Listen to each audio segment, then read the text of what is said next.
ఎక్కువ మందికి ఉన్న ప్రాబ్లమ్స్ గురించి ఈరోజు చెప్తాను. Commonly it is actually men's health గురించి చెప్పడం జరుగుతుంది ఈరోజు. So, this is called erectile dysfunction. Erectile dysfunction in the sense normal భాషలో మనం చెప్తే దట్ ఈస్ కాల్డ్ అంగస్తమనం. ఈ అంగస్తమనం ఇప్పుడు ఉన్న కాలంలో ఎక్కువ మందికి జరుగుతుంది. దాని వెనకాల మనకు కారణం ఏంటి? మనం చూసుకోవాల్సిన విషయం. ఎందుకు ఎట్లా జరుగుతుంది? అండ్ ఎక్కువ మందికి ఇప్పుడు ఎందుకు వస్తుంది? అప్పుడు ఎందుకు లేదు? సో, ఇక్కడ మనం చూడాల్సిన విషయం ఏంటంటే, ఇప్పుడు ఉన్న కాలంలో in this hectic schedule normally people are forgetting about the exercise. That is one. Exercise లేకపోతే కూడా చాలా ఈజీగా కొంతమందికి అంగస్తంభనం జరుగుతుంది. That is number 1. Number 2, suppose you are having any sort of habits like maybe alcohol or maybe smoking. Even దానివల్ల కూడా మనకు అంగస్తంభనం జరుగుతాయి. And the third reason is the diabetes. సపోజ్ మీకు డయాబెటీస్ వచ్చేసింది అండ్ డయాబెటీస్ వచ్చిన తర్వాత లైక్ మీకు ఉన్న siemens whenever you are getting discharge మీరు చెక్ చేయండి.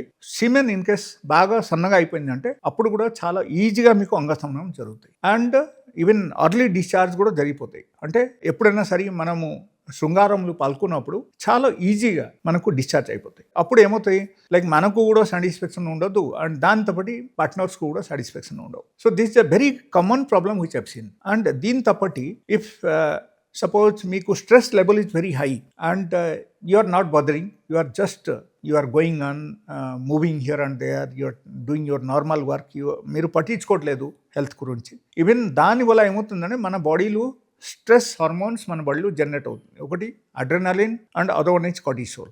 ఈ రెండు ఎప్పుడైనా సరే మన బాడీలో డెవలప్ అయితే ఆటోమేటికలీ ఏమవుతుందంటే మనకు ఈ హ్యాపీ హార్మోన్ లెవెల్ తగ్గిపోతాయి.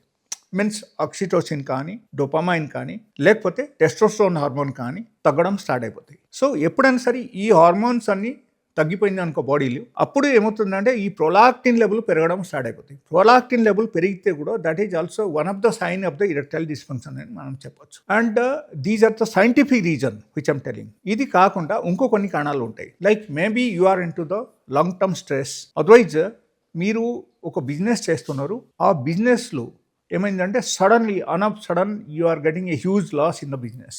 ఆ తర్వాత you are worried about that. ఎలాంటి సిచ్యువేషన్ ఉంటే కూడా దానిలో కూడా డెఫినెట్గా మనకు అగైన్ ఈ స్ట్రెస్ హార్మోన్ వల్ల ఆటోమేటికలీ మనకు ఇరెక్టైల్ డిస్ఫంక్షన్ స్టార్ట్ అయిపోతాయి. And if your partner is not supporting, even that is also one of the reason for the erectile dysfunction అని మనం చెప్పొచ్చు. పార్ట్నర్కు మనకు in case maybe whatever reason, maybe they are not having good health, లేకపోతే వాళ్ళకు like సమ్హాట్ మీ మీద attraction మీకు తగ్గిపోయింది, ఈవెన్ ఆ టైప్ ఉంటే కూడా partner will not show the interest.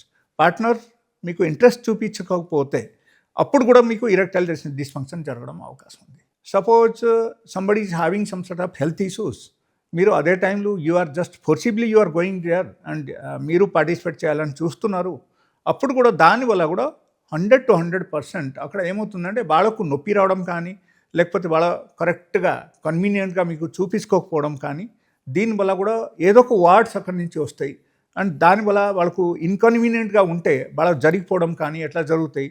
So అప్పుడు కూడా మనకు ఏమవుతుందంటే లైక్ అన్హ్యాపీనెస్ స్టార్ట్ అయిపోయి మనకు స్ట్రెస్ హార్మోన్ రిలీజ్ అవుతుంది. అండ్ దానివల్ల కూడా మనకు ఒక టైం వచ్చినప్పుడు మనకు అగైన్ ఈ ఇరెక్టైల్ డిస్ఫంక్షన్ మనకు జరిగిపోతాయి. So there are so many reasons. And basically మనం చూస్తే మన శరీరంలో it is full of hormones only. ఈ హార్మోన్స్ ఎప్పుడైనా సరే బ్యాలెన్స్గా ఉంటే మనకు అన్ని విధానంగా హెల్త్ బాగానే ఉంటుంది. ఇన్ కేస్ ఎప్పుడైనా సరే ఈ హార్మోనల్ ఇంబాలెన్స్ మన బాడీలో జరిగితే, like as I told you, like మీకు సపోజ్ టెస్టోస్టెరోన్ లెవెల్ మీకు తగ్గిపోయింది, లేకపోతే మీకు డోపామైన్ మీకు తగ్గిపోయింది, ఆటోమేటికలీ ఏమవుతుందంటే ఈ బ్రెయిన్ ఇండికేట్ చేస్తాయి మనకి. సో బ్రెయిన్ ద్వారా ఇండికేషన్ వచ్చేసి మనకు ఇది పెనీస్ మీద కూడా అఫెక్ట్ అవుతుంది. సో పెనీస్ మీద అఫెక్ట్ అయితే మనకు ఆటోమేటికలీ అక్కడ ఏమవుతుంది, అంగస్తమనం జరగడం అవకాశం ఉంది. Because we are consist of all the nervous systems. So ఈ నర్వస్ సిస్టమ్స్ అన్నీ మనకు పాదాల దగ్గర నుంచి బ్రెయిన్ వరకు కనెక్టెడ్, దానిలో ఇంక్లూడింగ్ జెనిటల్ ఆర్గాన్ కూడా మనకు కనెక్టెడ్ అన్నమాట. సో ఎప్పుడైనా సరే హార్మోనల్ ఇంబాలెన్స్ మన బాడీలో వస్తే ఆటోమేటికలీ ఏమవుతుందంటే ఈ టైప్ ప్రాబ్లం వచ్చేస్తాయి. అండ్ మీరు నార్మల్గా చూడండి, ఒక సింపుల్ ఎగ్జాంపుల్ మీకు చెప్తాను. సపోజ్ మీరు ఒక బటన్లో హనీ తీసుకోండి, ఇంకొక బాటిల్లో మీరు వాటర్ తీసుకోండి. సో ఈ వాటర్ మీరు ఏం చేయాలంటే, మీరు ఇన్ కేస్ వాటర్ పోర్ చేస్తే ఇమీడియట్లీ వాటర్ పడిపోతాయి అండ్ చాలా ఈజీగా బయటికి వచ్చేస్తాయి అన్నమాట. 10 బాటిల్ మనం తీసుకొని ఇన్ కేస్ మనం పోర్ చేస్తే అప్పుడు ఏమో చాలా స్లోగా పడతాయి. The reason behind that is the only thickness. So ఈ థిక్నెస్ మీరు పెంచాలంటే లైక్ డైలీ బేసిస్లో మీరు లైక్ ఎక్సర్సైజ్ చేయాలి, అట్లీస్ట్ 1 అవర్ అయినా ఎక్సర్సైజ్ చేయాలి. అండ్ డైలీ బేసిస్లో ఫ్రూట్స్ తినడం మీరు మొదలుపెట్టాలి. ప్రతిరోజు మీరు ఫ్రూట్స్ తినడం మొదలు పెడితే దానివల్ల ఏమవుతుందో కొలాజన్ లెవెల్ మనకు డెవలప్ అయ్యి ఈవెన్ మనకు జెనైటల్ ఆర్గాన్స్కు కూడా హెల్ప్ చేస్తాయి అన్నమాట. ఓకే, సో బ్లడ్ సర్క్యులేషన్ పెంచుతాయి. ఫ్రూట్స్లో నైట్రిక్ ఆక్సైడ్ ఎక్కువ ఉంది కాబట్టి మనకు ఈవెన్ పెనీస్లో ఉన్న చిన్న చిన్న నరాలకు కూడా యాక్టివేట్ చేస్తాయి అనమాట. సో ఆటోమేటికలీ ఏమవుతుందంటే మనకు we are getting good erection and we can satisfy the partner. So these are the things normally happens. And another విషయం నేను చెప్తాను ఏంటంటే, కొంతమంది లైక్ సైకలాజికల్ ప్రాబ్లమ్స్ ద్వారా కూడా వస్తారనమాట. ఈ సైకలాజికల్ ప్రాబ్లం ఎప్పుడు డెవలప్ అవుతుందంటే, like suppose you are liking a girl, ఆ అమ్మాయి ఏం చేసిందంటే like she got married to another person. అప్పుడు ఏమవుతుందంటే ఆటోమేటికలీ మీలో స్ట్రెస్ డెవలప్ అయిపోతుంది.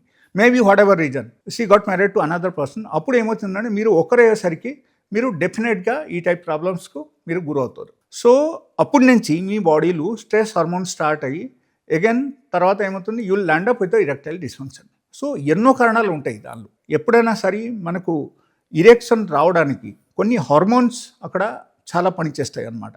సో హార్మోనల్ థెరపీ తీసుకుంటే కూడా మనకు కరెక్ట్గా ఇరెక్షన్ వస్తుంది అండ్ అప్పుడు మీరు ఎక్కువసేపు పార్టిసిపేట్ చేయగలుగుతారు. ఎక్కువసేపు మీరు పార్టిసిపేట్ చేస్తే normally you will have satisfaction, మీ పార్ట్నర్కి కూడా సాటిస్ఫాక్షన్ ఉంటుంది. అండ్ అతి కామన్ విషయం ఒకటి నేను చూస్తున్నా ఏంటంటే, ఇప్పుడు ఉన్న యంగ్స్టర్లు ఎక్కువ మంది హస్తప్రయోగం చేస్తున్నారు. నా ఉద్దేశం ఏంటంటే హస్తప్రయోగం కంప్లీట్గా ఆపాలి. మీరు ఎందుకు ఆపాలి అంటే, ఎప్పుడైనా సరే మీరు హస్తప్రయోగం చేస్తే క్విక్ డిశ్చార్జ్ అయిపోతాయి. ఓకే, ఆ quick discharge that will give you a satisfaction of half minute or 1 minute only. Okay, it is not more than that. But ఆ 1 minute ఎంజాయ్మెంట్ కోసం మీరు ఇన్ కేస్ మాస్టర్బేషన్ డైలీ బేసిస్లో చేస్తే ఉంటే అప్పుడు ఏమవుతుందంటే లైక్ క్విక్ డిశ్చార్జ్ మీ బాడీకి అలవాటు పడిపోతాయి. You will be addicted to that. Suppose ఎప్పుడైనా సరే మ్యారేజ్కు మీరు వెళ్ళేసరికి అప్పుడు ఖచ్చితంగా ఈవెన్ మీ వైఫ్ దగ్గర కూడా అదే జరుగుతాయి అన్నమాట. Because your body is accustom to the హస్తప్రయోగం. సో ఈ ప్రాబ్లం నుంచి మీరు బయటపడాలంటే we have very good medicines. హస్తప్రయోగం కంప్లీట్గా మీరు మానేయచ్చు, కంప్లీట్గా ఆపొచ్చు, బ్యాలెన్స్ చేయొచ్చు. అండ్ నార్మల్గా suppose if you are coming to a better lifestyle, మీకు యాక్చువల్లీ ఏ మెడిసిన్ అవసరం లేదు. బట్ మోడర్న్ మెడిసిన్లో యాక్చువల్లీ హస్తప్రయోగం ఆపడానికి ఏ మెడిసిన్ లేదు. అండ్ ఇరెక్షన్ ప్రకారంగా సపోజ్ మీరు నేను చెప్పిన చిట్కాలు అన్నీ మీరు పాటించారు, మీరు ఎక్సర్సైజ్ చేస్తున్నారు, మీరు గుడ్ ఫుడ్ తీసుకుంటున్నారు, గుడ్ స్లీప్ మీరు పాటిస్తున్నారు, ఆ తర్వాత కూడా మీకు ఇరెక్టైల్ డిస్ఫంక్షన్ వస్తుందంటే that means there may be some sort of internal problem. But don't feel that you are completely losing the hope. It's not like that. Still life is there. We have to enjoy the life.